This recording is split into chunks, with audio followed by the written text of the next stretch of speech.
guys, I just did my 10,000 kilometers service on my Royal Enfield Interceptor 650, and I thought it was a great opportunity to do a review about how I feel about the bike after 10 months. I bought the bike in November 2020. I remember a great feeling to see the bike coming in my apartment, and it was great. Maybe before I can tell you the kind of rider I am. So I live in Bangkok. I'm not commuting to work with my bike. I use the bike on my weekend trips with my friends, like on the weekend, maybe 1,000 kilometers, and riding a little bit in Bangkok, and longer trips sometimes when I take holidays, like I did one 3,000 kilometer trip at the New Year. So this is the kind of trip that I'm doing. The roads are paved correctly in Thailand. I mean, it's paved everywhere. There's quite a few bumps here and there, potholes, but still it's good, right? So I can ride like 120, 130, no problem with that. Okay, so now that you got a bit of context, maybe I can tell you how I feel about the bikes, right? After 10,000 kilometers. So first, the handling of the bike, right? The bike is nimble, like it was the first time that I had like a big bike. It was the first time that I had something that big between my legs. I mean, it's 200 kilograms, right? But when you start the engine and you start to ride with it, it's really easy to drive it. Little note, when I did my customization at the beginning, I had a Mitas E07 Plus in the back and in the front, right? In fact, the front was a rear tire that, I had miscommunication with the guys who prepare my custom bike, because this is something that is not common, but that is done on Triumph and Royal Enfield. They can put this E07 tire in the front. I mean, because they don't have the right size for it, but it looks great, like the profile of the tire is great, but riding with it, like it's really like it's more square tire, so like when you want to lean, you need to lean everything, and doing off-road was more dangerous. So basically I did still that 3,000 kilometers trip with it, right? So still, it's not the end of the world, right? I was taking twisties. I had to plan before them, looking on the GPS. Okay, it seems to be a kind of a big curve, so okay, let's get ready, taking a good line, right? While everything went fine, I felt that, okay, I'm not enjoying 100%, so I changed the tire. I changed the front for Pirelli NT60 RS, which is a real front tire, right, first. And the design is a little bit different. I mean, it's not big knobbies as the E07 Plus. It's much smaller. This is the tire that is used on the Ducati Scrambler, basically, and it's a real good tire.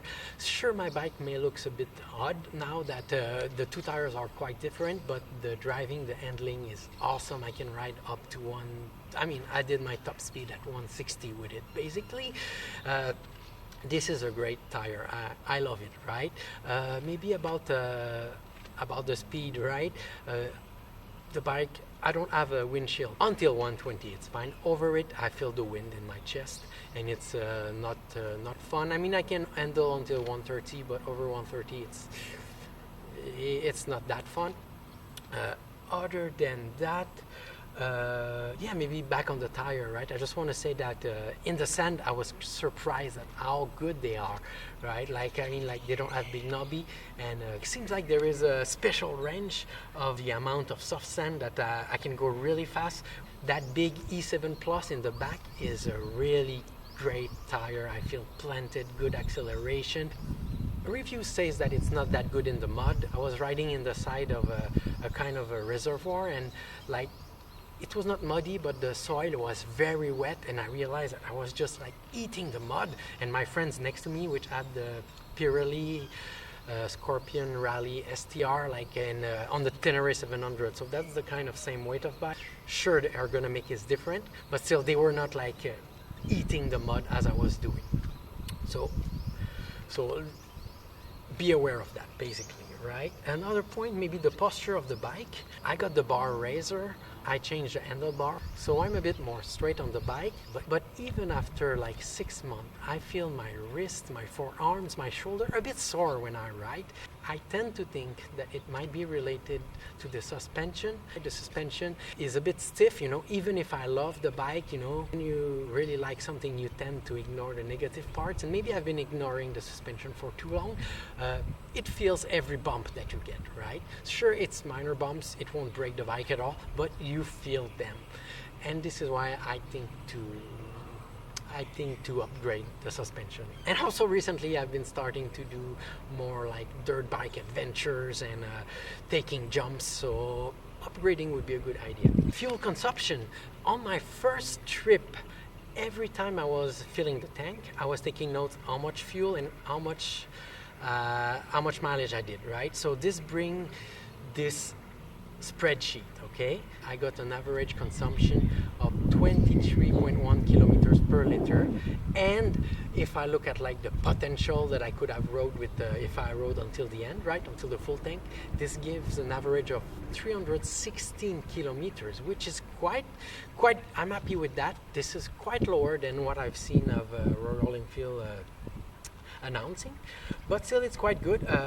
There is a big error margin also in my calculation, because when I go fill the tank at the gas station in Thailand, it's not me who is doing that. So, and the people that they do it, they fill the tank and they round it at the decimal of the money, so it will be always less than the full tank. So basically I think that this 23.1 liters might be more like 24 or maybe 25, a few more liters.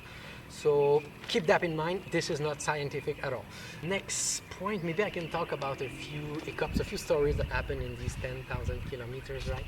So I dropped the bike twice. First time was my friend. It wasn't my fault. Yeah, it was my fault.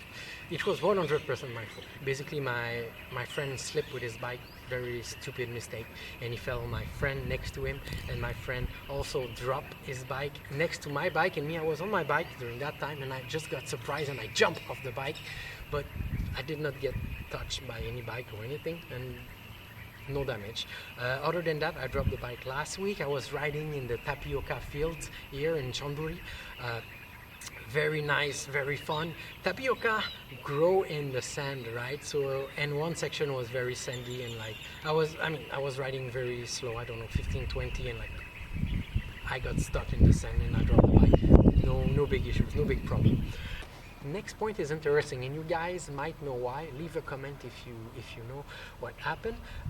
I was traveling in the eastern of Thailand. We got a resort on the side of the beach, so we like, okay, let's go ride our bikes on the beach. First time I was riding on the beach, not that confident, but such a great time. I was staying in first gear. Maybe that's the cause of the problem. So first gear to be more confident, right? Because you got all this sand. I had that rear tire in the front, so I was well planted. And at some point, the indicator for the low pressure oil turned on. So that was a bit weird, right?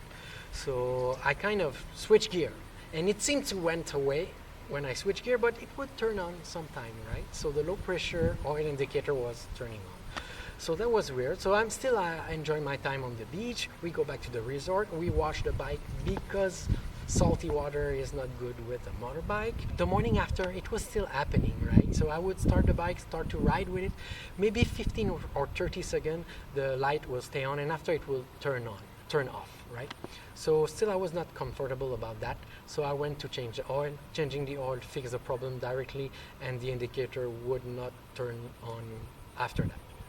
So if you guys know why, write me a comment. After that, another story that happened, you see the nice pipes that I got, right? And it makes the ground clearance a bit lower.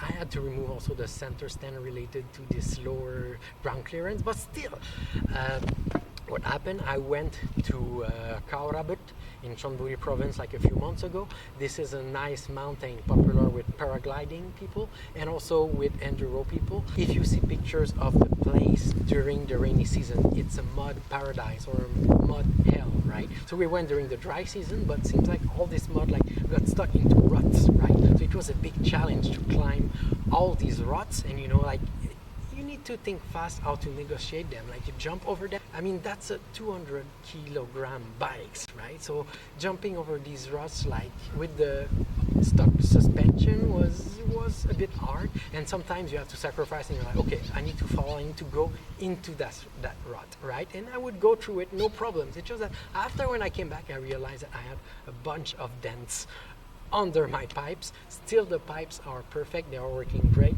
but if you look under it, I mean, nobody look under them, right? Only me who know that, but there's a bit, there's a bunch of dents, right? Another point, I broke the clutch cable on a trip.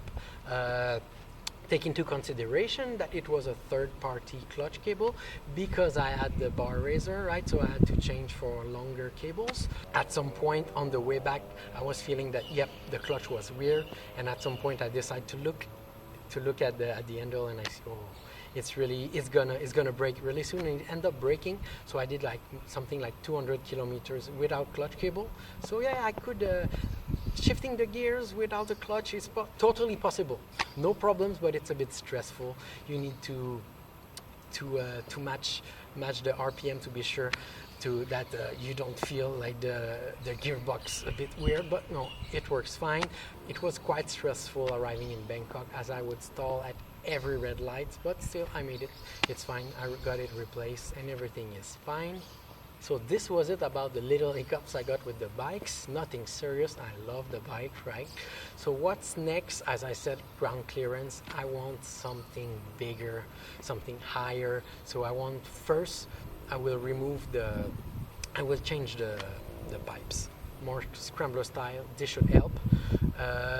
Maybe when the front tire will be finished in a few thousand kilometers, something a bit more knobby, so it will be a bit higher for the ground clearance, right? Next, I want to change the suspension.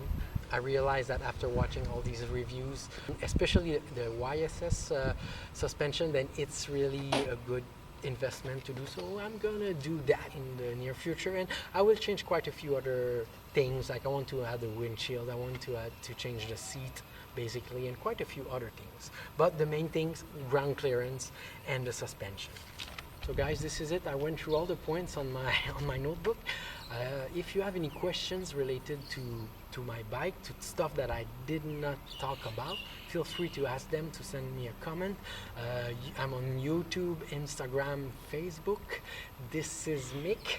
So guys, feel free to ask me any question, like and support me. This gives me motivation to make these videos, guys. And on this, see you next time.